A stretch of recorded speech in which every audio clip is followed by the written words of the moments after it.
ओवैसी साहब जिन्होंने अभी तक पाकिस्तान की लंका लगा कर रखी थी, अब अमेरिका की भी लंका लगानी उन्होंने शुरू कर दी है। आसिम मुनीर यानी कि पाकिस्तान आर्मी के मुखिया और अमेरिकी राष्ट्रपति डोनाल्ड ट्रंप की मुलाकात हुई। व्हाइट हाउस में ये मुलाकात हुई और दुनिया भर में इस मुलाकात पर चर्चा हो रही थी।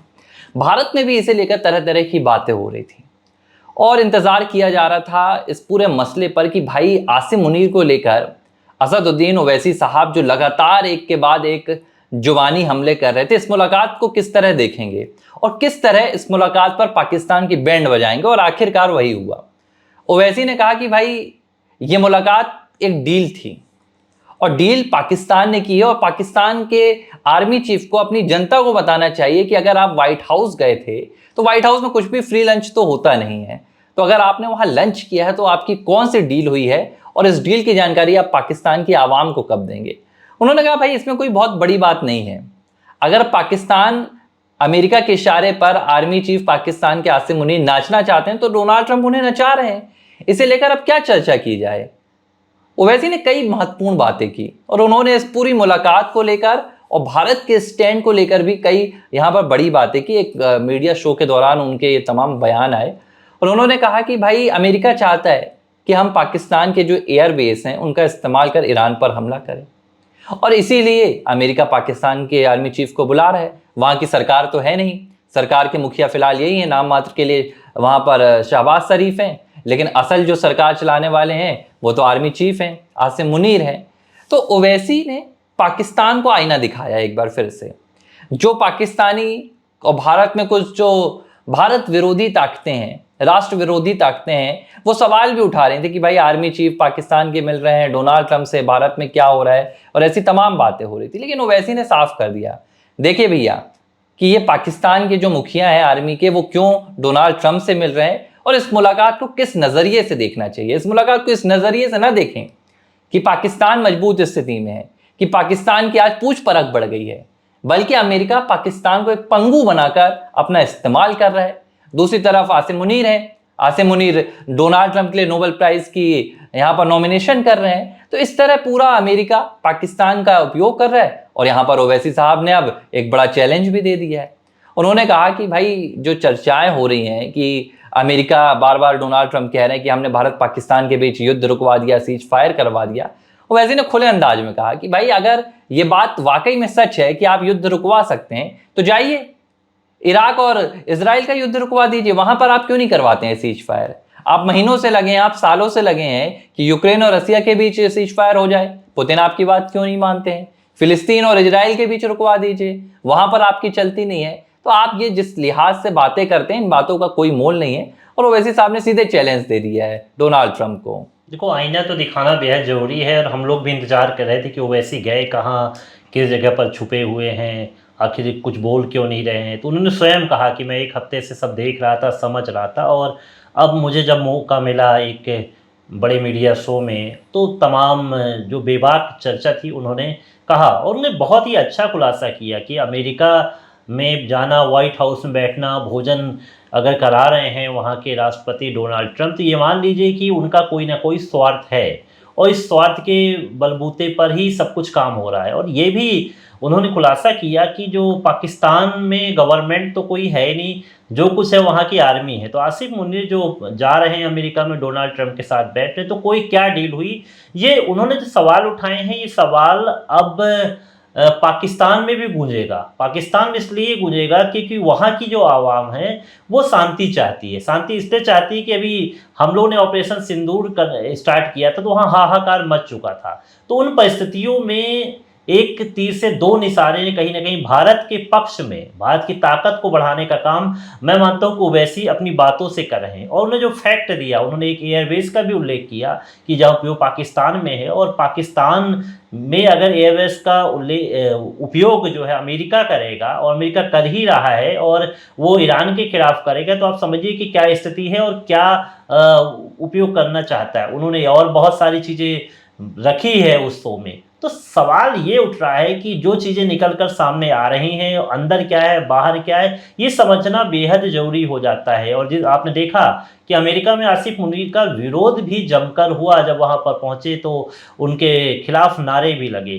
तो समीकरण ये है कि अमेरिका अगर उनको बैठा रहा है व्हाइट हाउस में, तो उसके पीछे कहीं ना कहीं कोई बड़ी रणनीति होती है। और रणनीति इसलिए होती है कि उसको पता है कि ईरान से सीमाएं जो लगी हैं, वो सबसे ज़्यादा जो उपयोगी जो काम वहाँ से हो सकता है ईरान के खिलाफ हो सकता है। और अमेरिका जो है लंबे अरसे तक ईरान इजराइल के लिए सीज फायर कराने के लिए जुटा हुआ है, लेकिन जब कोई ऐसी बात नहीं हो पा रही है तो अमेरिका की ये नीयत है कि हम ईरान पर किसी न किसी तरह से सत्ता अपनी वहाँ पर हासिल कर लें, वहाँ पर कब्जा कर लें, इसकी भी रणनीति हो रही है। तो कहीं ना कहीं पाकिस्तान के सहारे इस चीज़ को करने के लिए लगा हुआ है। तो बेनकाब करने का काम यहाँ पर ओवैसी ने कर दिया है पूरी तरह से आसिम मुनीर को। पाकिस्तान पर एक बार फिर मैं मानता हूँ कि ओवैसी का ये बड़ा हमला देखिए, है। एक चीज़ और सामने आई कि ओवैसी से पूछा गया कि भाई डोनाल्ड ट्रंप बार बार एक ही बात बोल रहे हैं कि उन्होंने सीज फायर करवाया भारत पाकिस्तान। तो उन्होंने कहा कि देखिए, पहली बात तो डोनाल्ड ट्रंप को इस बारे में कोई जानकारी नहीं है। उन्होंने उस पर जवाब दिया कि मैं लंबे समय से सुन रहा हूँ, लेकिन चूंकि भारत और अमेरिका के बीच व्यापारिक संबंध है, रणनीतिक संबंध है, तो हम इसलिए बड़े इतिहास से बोल रहे थे। लेकिन जब उन्होंने हद पार कर दी, वो ये सिलसिला डोनाल्ड ट्रंप रोक ही नहीं रहे, तो अब हमें कहना पड़ रहा है कि भाई आपको फिर कोई जानकारी नहीं है। क्योंकि जो अब देखिए, विपक्ष के नेता हैं असदुद्दीन ओवैसी, लेकिन जब वो बात कह रहे हैं तो आप देखिए कि अमेरिकी राष्ट्रपति के दावों का उन पर कोई असर नहीं पड़ रहा है। वो भारत के प्रधानमंत्री की सुन रहे हैं। उन्होंने कहा कि बकायदा भारत के जो मिलिट्री ऑपरेशन के जनरल थे, उन्होंने साफ तौर पर कहा था कि भाई पाकिस्तान की आर्मी ने रिक्वेस्ट की डीजीएमओ ने, इसके बाद सीज फायर किया गया।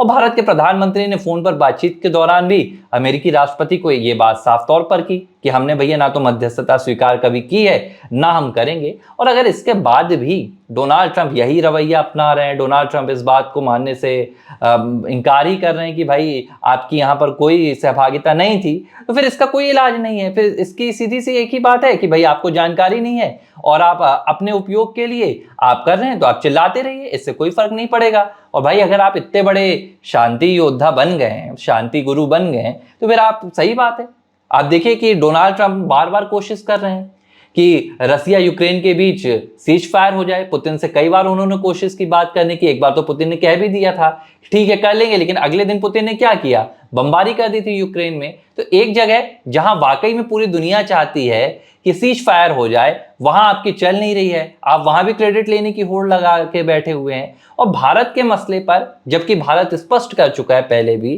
कि भाई हम किसी प्रकार की मध्यस्थता स्वीकार नहीं करते हैं, तो भी आप बोल रहे हैं। तो ओवैसी, देखिए ओवैसी का यहां पर बयान इसलिए महत्वपूर्ण हो जाता है क्योंकि डोनाल्ड ट्रंप की ये राजनीति है। जिस लिहाज से प्रधानमंत्री नरेंद्र मोदी की अंतरराष्ट्रीय स्तर पर लोकप्रियता बढ़ी है, आप देखिए चाहे वो G20 हो, G7 हो, CP28 हो, जहां प्रधानमंत्री मोदी जाते हैं, दुनिया के तमाम लीडर्स डोनाल्ड ट्रंप की बजाय प्रधानमंत्री नरेंद्र मोदी की ओर ज्यादा बढ़ते हैं। चाहे वो मैक्रोन हो, चाहे वो पुतिन हो, चाहे वो इटली की पीएम जॉर्जिया मेलोनी हो, कोई भी हो, पीएम मोदी के तरफ उनका एक अलग आकर्षण रहता है और एक अलग सम्मान रहता है। डोनाल्ड ट्रंप कहीं ना कहीं अब उन्हें लगने लगा है कि भाई हाँ, अमेरिका तो सुपर पावर है, लेकिन बावजूद इसके मेरी हैसियत कहीं ना कहीं भारत के मुकाबले छोटी पड़ जाती है।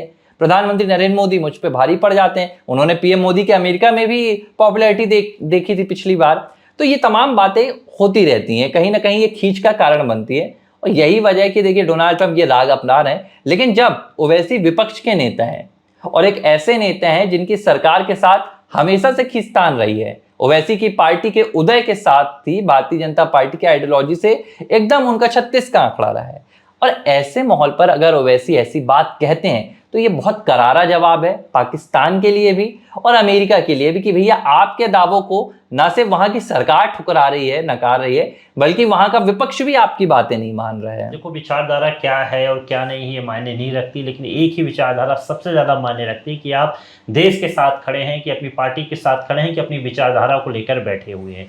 मेरा मानना ये है कि जिस तरह से ओवैसी लगातार हमलावर हो रहे हैं और इस बार जो उन्होंने फिर धज्जियां उड़ाने का काम किया, ये कहीं ना कहीं एक बहुत ही अच्छे संकेत हैं, राष्ट्र हित में बहुत ही अच्छे संकेत हैं। मैं इसकी तारीफ करूंगा और कहूंगा कि ये जो शब्द हैं, ये जो प्रहार हैं, वो कहीं ना कहीं बहुत ज़्यादा अमेरिका को भी चुभेगा, बहुत ज़्यादा पाकिस्तान को भी चुभेगा और खासकर पाकिस्तान की जनता भी सोचेगी कि उनके यहाँ पर जो उनकी आर्मी है वो क्या काम करे, उनकी हुकूमत उनके लिए कांटे बिछा रही है, ना कि फूल। देखिए, एक चीज़ और ओवैसी ने जिसका ज़िक्र किया, उन्होंने कहा कि भई व्यापार की बात जो डोनाल्ड ट्रंप कर रहे हैं कि हमने व्यापार की बातें दिखाकर सीज़फायर कराया, व्यापार की डील कराकर। उन्होंने कहा कि भई पाकिस्तान के साथ तो आप 5 बिलियन का व्यापार करते हैं, भारत के साथ आप 180 बिलियन का व्यापार करते हैं, तो यहाँ तो कोई आंकड़ा ही नहीं दिख रहा है आपस में कि भाई भारत का व्यापार एक तरफ है, पाकिस्तान के साथ तो आपका व्यापार ही नहीं है, तो आप पाकिस्तान को कौन से व्यापार की डील दिखा रहे हैं? तो ये तमाम बातें ओवैसी ने कहा कि अमेरिका को नहीं करना चाहिए और इनकी बातों का अब कोई भी महत्व नहीं है। तो ओवैसी ने एक विपक्ष के नेता के तौर पर मुझे लगता है कि अमेरिका को भी जवाब दे दिया और साथ ही उन्होंने जवाब दे दिया उस पाकिस्तान की जनता को कि भाई आप देख लीजिए कि आपके आसिम मुनीर अमेरिका में क्या बेच के आए हैं। पहले उन्होंने चाइना को बेच दिया, अब अमेरिका को कुछ बेच कर आए। तो एक तीर से दो निशाने वाला काम यहाँ पर ओवैसी साहब ने निश्चित तौर पर किया है। एबीसी हिंदी न्यूज, आज ही जुड़िए हर खबर के साथ।